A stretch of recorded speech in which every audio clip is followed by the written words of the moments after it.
भुई भुई ठाव दे या कादंबरीचा जो कथानकाचा भाग आहे तो आपण पाहत होतो. भुई भुई ठाव दे ही सीताराम सावंतांची जी कादंबरी आहे, ही कादंबरी सतत घटत जाणाऱ्या मशागतीसाठी योग्य असलेल्या किंवा पिकासाठी योग्य असलेल्या सुपीक असलेल्या जमिनीचा एक एक तुकडा जेव्हा बिल्डरांच्या घशात निघून जातो तेव्हा त्या जमिनीच्या संदर्भात बापजाद्यांपासून वारसा हक्काने मिळालेली जमीन जपता जपता एक एक गुंठा कशी जाते आणि त्या जाणाऱ्या जमिनीसाठी या शेतकऱ्यांचा जीव कसा तुटत राहतो त्याचं प्रतीक म्हणजे इथलचे नाना आहेत. भानू नाना त्यांचं नाव आहे. मी तुम्हाला या कादंबरीतील सगळी पात्र एक डायग्राम काढून थोडीशी हाताने लिहून पाठवली, पहा तुम्ही ती बघा, म्हणजे तुम्हाला कळेल. या कादंबरीचा जो कथाभाग पुढे चालू होता, आपल्याला माहिती की तुळसाने आत्महत्या केली आणि मरण्यापूर्वीचा जो जबाब आहे तो ग्राह्य न धरता रामभाऊला तुरुंगवास झाला. तुळसा तर जीवानिशी गेली आणि दुसरं तिचा पती म्हणजे रामभाऊ तुरुंगात गेला. लेकरं उघड्यावर पडली. त्यांच्याकडे भाड्यानं कधी काळी रामभाऊच्या घरी राहणारी जी काही प्राध्यापक मंडळी आहे त्यापैकी एक लांबे सर आहेत. त्या लांबे सरांना मात्र खूप वाईट वाटलं या घटनेचं आणि मग ते लांबे सर तिथून थोडंसं लांब राहायला गेले, स्वतःच्या घरामध्ये राहायला गेले. त्यांनी तिथलच्याच परिसरामध्ये 2 गुंठे जमीन घेऊन आपला प्लॉट बांधला होता, घर बांधलं होतं. पण त्या रामभाऊच्या घरात खूप दिवस ते राहिले होते. पण तिथून जाण्यापूर्वी ते लांबेसर थोडेसे मनाशी दुखावलेले आहेत. तुळसानं कुठल्या तरी देवीच्या 10 सुवासिनी जीव घालायच्या ठरवल्या होत्या आणि त्यांनी त्या लांबेसरांच्या ज्या पत्नी आहेत ना त्या पत्नीला तिथं बोलवलं होतं जेवायला. कधी काळी लांबेसरांना एक गण म्हणून सांगण्यात आलं होतं. हे ग्रामीण भागातलं जे लोकजीवन आहे, लोकपरंपरा आहे, त्या देखील लेखकानं इथं आवर्जून सांगितलेले आहेत. त्यावेळेला जेवणाची ताटं तयार केली होती, पंगत बसली, पण एक सुवासीन अद्याप आली नव्हती. तिच्यासाठी पंगत खोळंबून राहिली होती. तिला फोन केला, ती तिच्या अडचणीमुळे येऊ शकणार नव्हती. मग ऐनवेळी कोणीतरी दुसरी सुवासीन बोलवावी याचा तपास सुरू झाला. त्याच वेळी एक मोरे तिथे कुटुंब राहतं, त्या मोऱ्यांची सून समोरच्या रस्त्यावरून कुठंतरी चालली होती. तेव्हा लांबे सर म्हणाले, ती पहा मोऱ्यांची सून कुठेतरी निघाली, बोलवा तिला, ऐन वेळेला एक सुवासीन कमी पडली तर जीव घालायला. मग पंक्तीत बसलेल्या सुवासिनींनी नाकं मुरडली. त्या लांबे सरांच्याकडे त्यांनी रागानं पाहिलं आणि तितक्यात ते तुळसा वहिनी म्हणाल्या त्या, गुरुजी काहीतरीच कस काय बडबडता हो तुम्ही. आता लांबे सर मोऱ्यांच्या सुनेस चांगले ओळखत होते. 2 वर्षापूर्वी सैन्यामध्ये असणाऱ्या तिच्या पतीला वीर मरण आलं होतं. शासकीय इतमामानं त्याच्यावर अंत्यसंस्कार झाले होते. अत्यंत खूप मोठा जनसमुदाय त्याच्या अंत्यविधीला जमला होता. तेव्हापासून लांबे सरांना त्या मोऱ्यांची जी सून आहे ना तिच्याविषयी प्रचंड अशी त्याच्या मनामध्ये सहानुभूती होती. कधी भेटली तर 4-2 शब्द ते तिच्याशी बोलत असत, तिच्या अडीअडचणी, तिचं दुःख जाणून घेत असत. आता त्या स्त्रीला घरी जेवायला इथे एक सुवासीन कमी पडली म्हणून बोलवायचं म्हटलं, त्या लांबे सरांच्या ध्यानीमनी नव्हतं. ते पुढे म्हणाले त्या तुळसाला, अहो इथं बडबडायचं काय आहे, चांगली मुलगी आहे ती. अहो देशासाठी तिनं आपला नवरा खर्ची केलाय. उगीच ताटावर खोळंबून बसण्यापेक्षा बोलवा ना तिला, काय होतंय. आजकालचा तुम्हाला जर माहित असेल तर आधुनिक आज काही गावांच्या मध्ये विधवा झालेल्या स्त्रीला ओटी भरायला बोलवल्या जातं. हे त्याचंच एक प्रतीक आहे.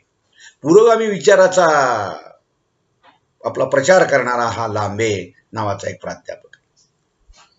आता हा तसा म्हटल्यानंतर, लांबे सर तसं म्हटल्यानंतर तेव्हा तुळसाबाई मात्र चांगल्या कडाडल्या आणि त्यांनी बरंच अकांड तांडव केलं. ग्रामीण भागातल्या ज्या परंपरा आहेत चालत आलेल्या कधी काळच्या, त्या परंपरेपासून तुटणारी ही माणसं नाही, त्या बाया बापड्या नाही.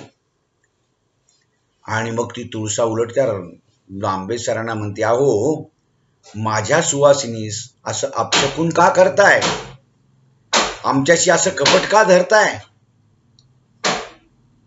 तुम्हाला आमचं वाटोळं व्हावं असं वाटतंय की काय.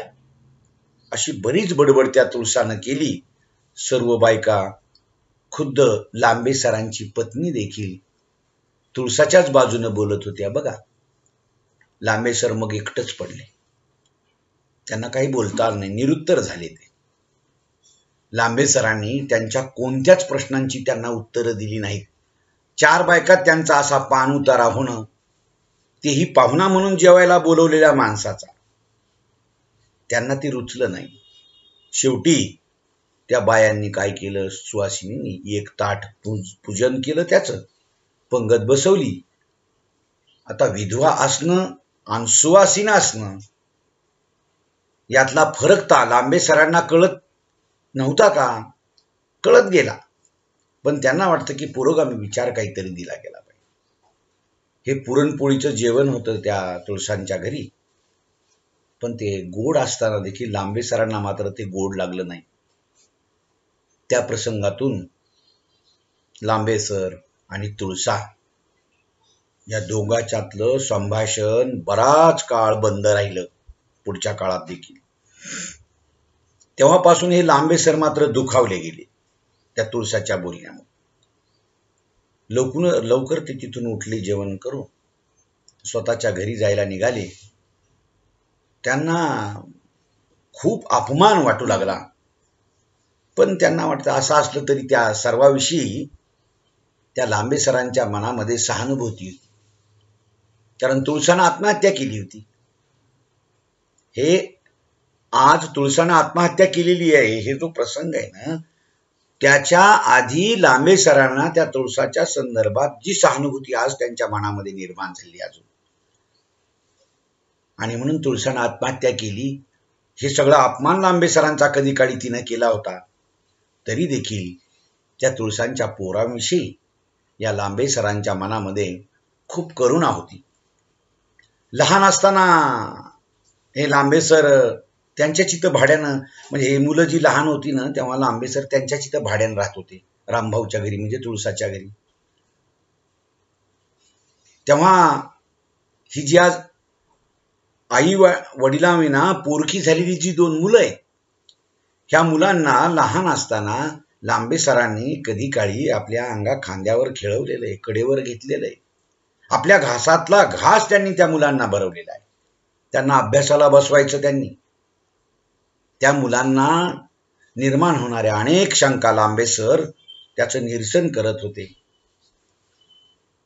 त्या मुलांची म्हणजे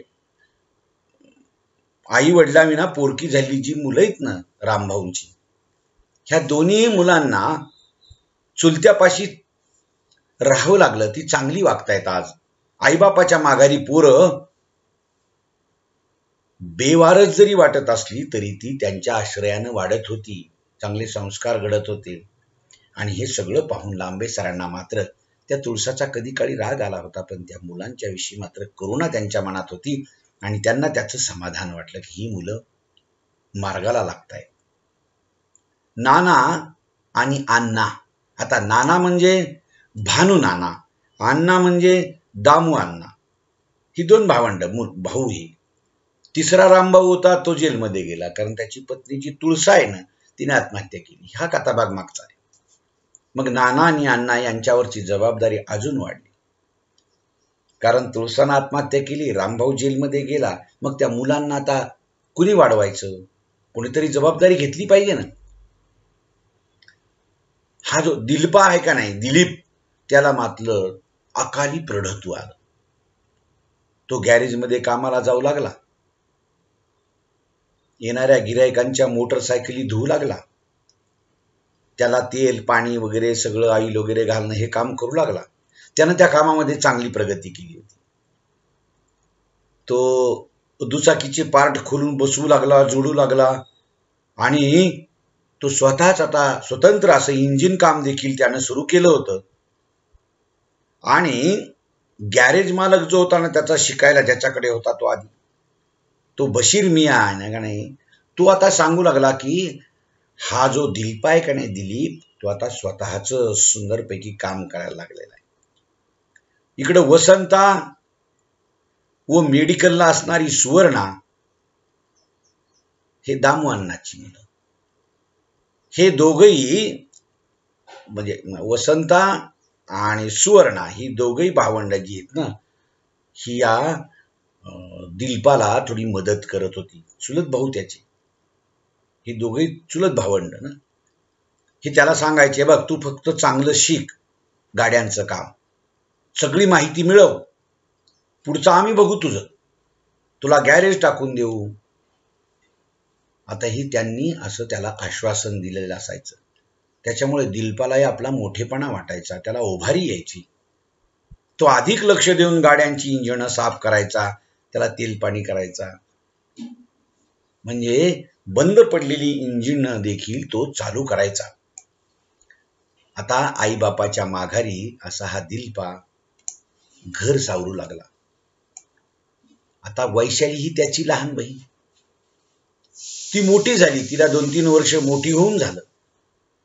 पोरगी एकटीच घरी राहत असायची भोवताली. आता ही शेतात सगळा कथाभाग आधीचा आहे बघा. हा घर त्यांचं लहान पडत होतं म्हणून सगळेच्या सगळे गावाच्या बाहेर शेतामध्येच वस्ती केली त्यांनी, तिथे राहायला आले होते. रामभाऊ, दामू नाना, हे भानू नाना, सगळे तिन्ही भावंड. वैशाली मोठी झाल्यामुळे त्या दिलपाला वाटायचं भोवताली दाट वाढलेली वस्ती आहे, भलीभुरी माणसं असू शकतात, कुठून कुठून इथं आलेली माणसं आहेत, हर तऱ्हेची माणसं आहेत, तरणी पोरं आहेत. तिच्याकडे टकमका बघायची, ती नजर सहानुभूतीची की आणखी कशाची हे कळायचं नाही. नानांना आणि अण्णांना त्या वैशालीची काळजी वाटायची.